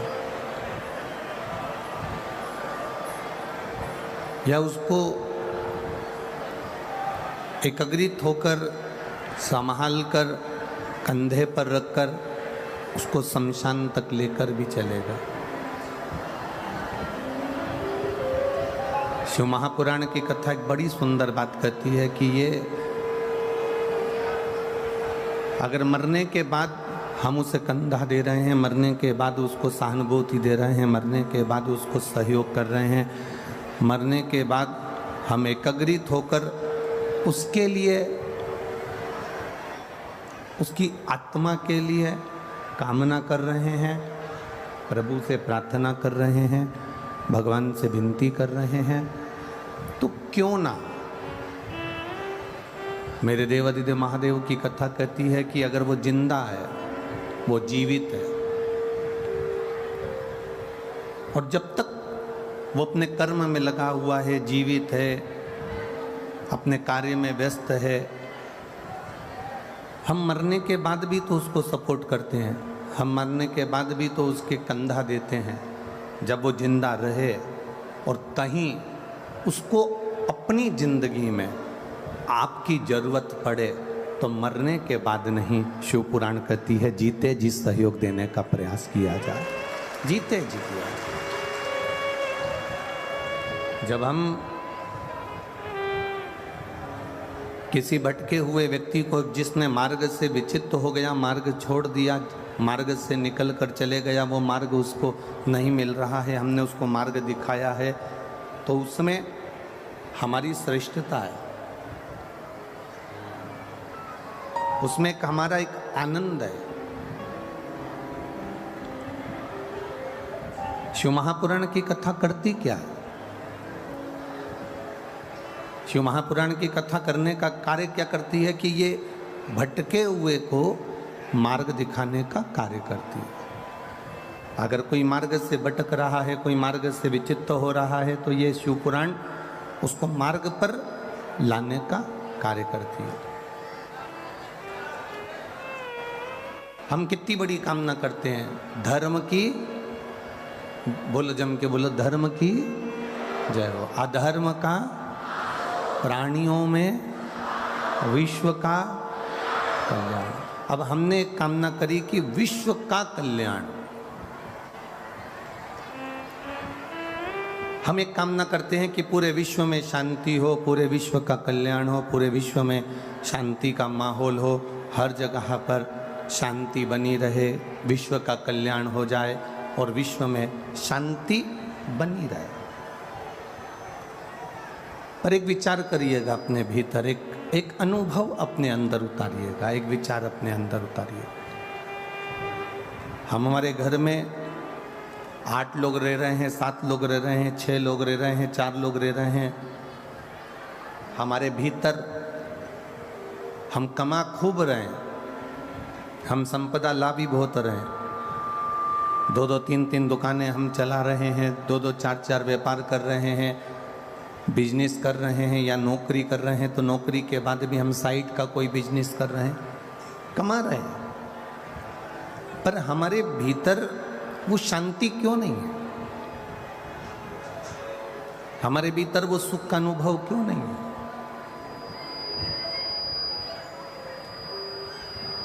घर का एक व्यक्ति दवाखाने जाता है, घर का एक व्यक्ति हॉस्पिटल जाता है, 15-20 दिन ठीक निकलते हैं, फिर दूसरा व्यक्ति हॉस्पिटल चले जाता है, फिर किसी को डॉक्टर की ज़रूरत पड़ती, फिर कोई बीमार पड़ा, फिर तीसरे को हॉस्पिटल जाना पड़ा, फिर उसको डॉक्टर को दिखाना पड़ा। घर का छोटे से छोटा बच्चे से लेकर बड़े से बड़ा तक व्यक्ति डॉक्टर को दिखाने के लिए हर 1 महीने में, 2 महीने में, 4 महीने में, 6 महीने में, 3 महीने में, 5 महीने में जा रहा है। कभी एक बात का अनुभव करिए,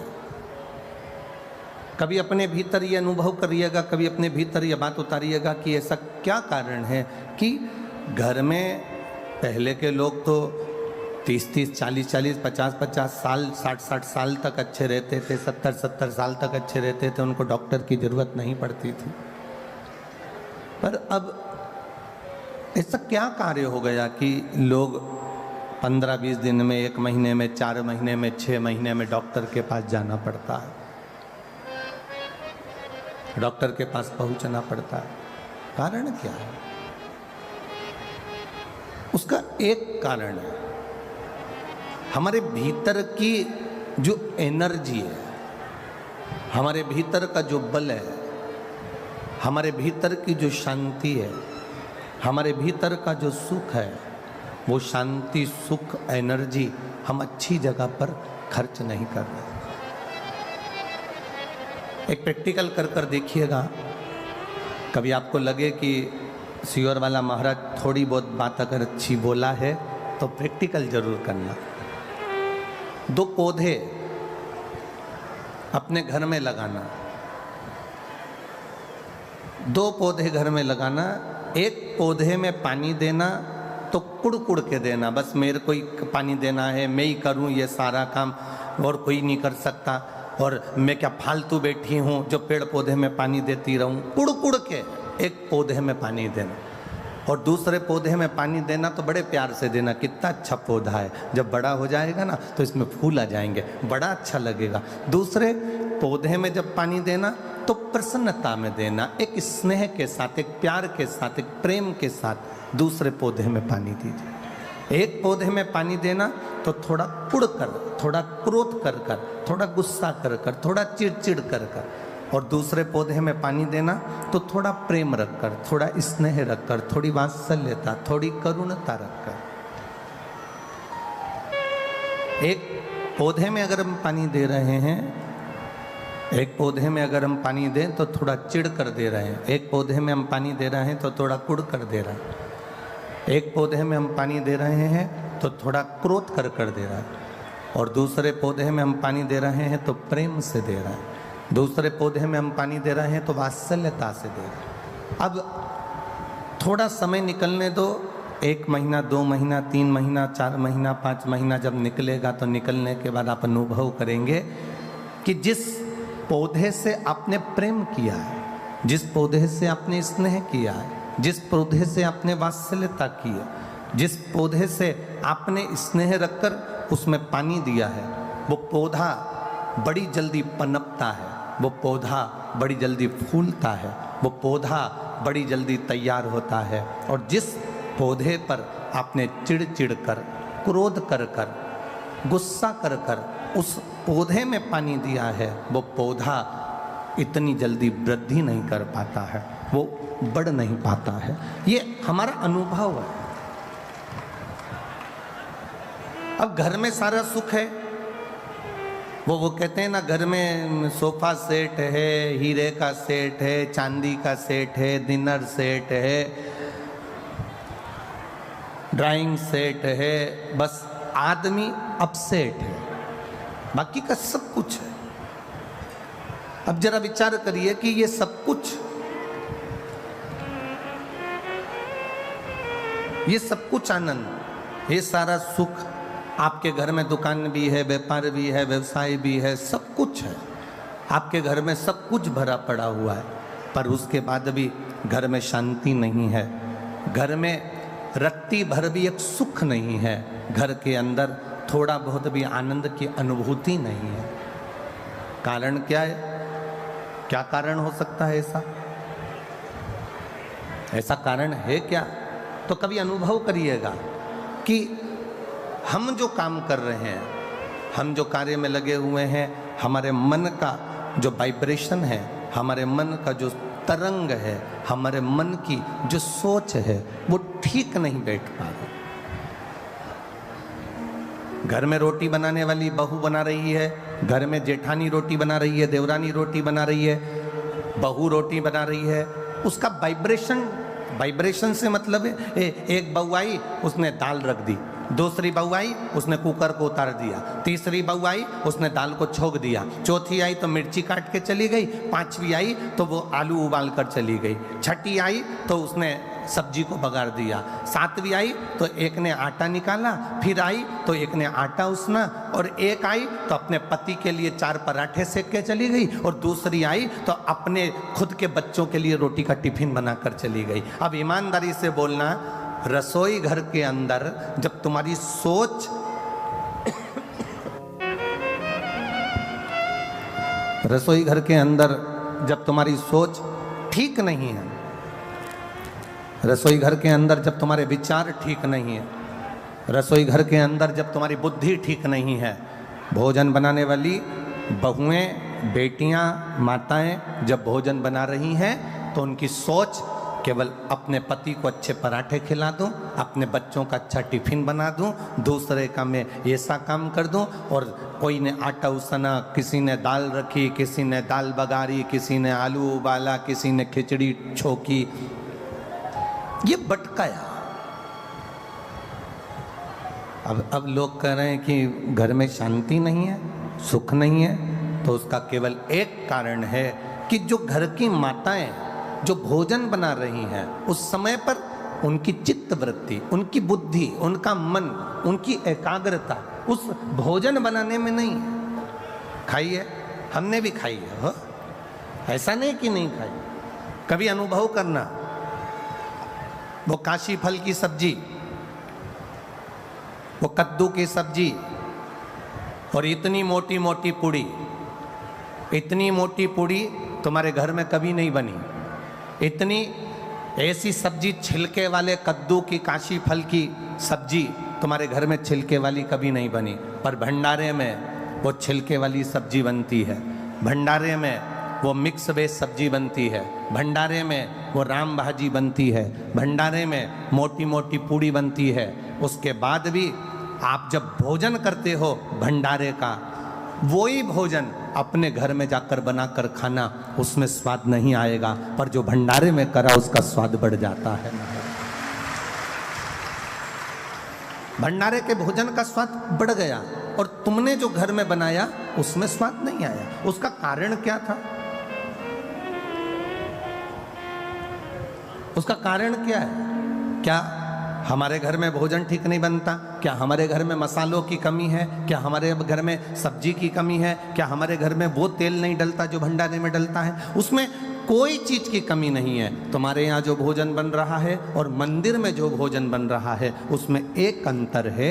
मंदिर में जब भोजन बनता है, भंडारे का भोजन बनता है, तो हम ये भाव से बनाते हैं कि भगवान को भोग लगेगा। और घर में जो भोजन बनाते हैं हम इस भाव से बनाते हैं कि मेरे बच्चे का टिफिन अच्छा लगा दूं, मेरे पति के पराठे अच्छे बना दूं, उसके बाद जेठानी आएगी वो बनाएगी चली जाएगी, देवरानी आएगी वो अपना बनाएगी चली जाएगी, सास के लिए 4 रोटी सेक के रख देंगे। अब कोई सास से कहे कि तुम्हें भोजन क्यों नहीं भा रहा, कोई सास से कहे कि तुम रोटी नहीं खाती आजकल, तो सास कैसे कहे कि इस भोजन में स्वाद नहीं आ रहा? क्योंकि तुम प्रेम से देना भूल गई, तुम प्रेम का व्यवहार भूल गई और तुम प्रेम से बनाना भूल गई। जिस दिन तुमने करुणा, प्रेम, वात्सल्यता से ये भोजन सिद्ध करा, उस दिन उस भोजन में अपने आप शुद्धता का भाव आएगा, सुंदरता का भाव आएगा और उसमें स्वाद बढ़ता चले जाएगा। क्या है ऐसा शिव पुराण में?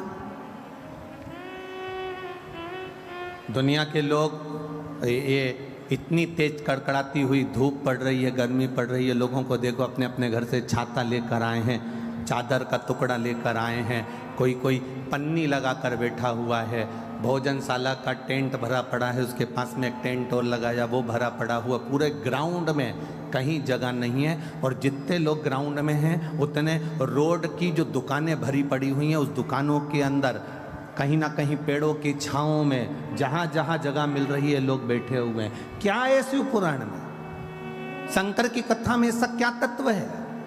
शिव की कथा में ऐसा क्या रस तत्व है?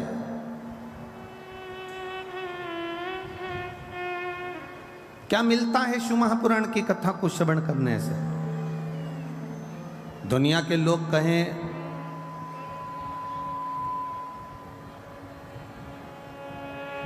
कि भगवान शंकर के पास में कुबेर का खजाना है,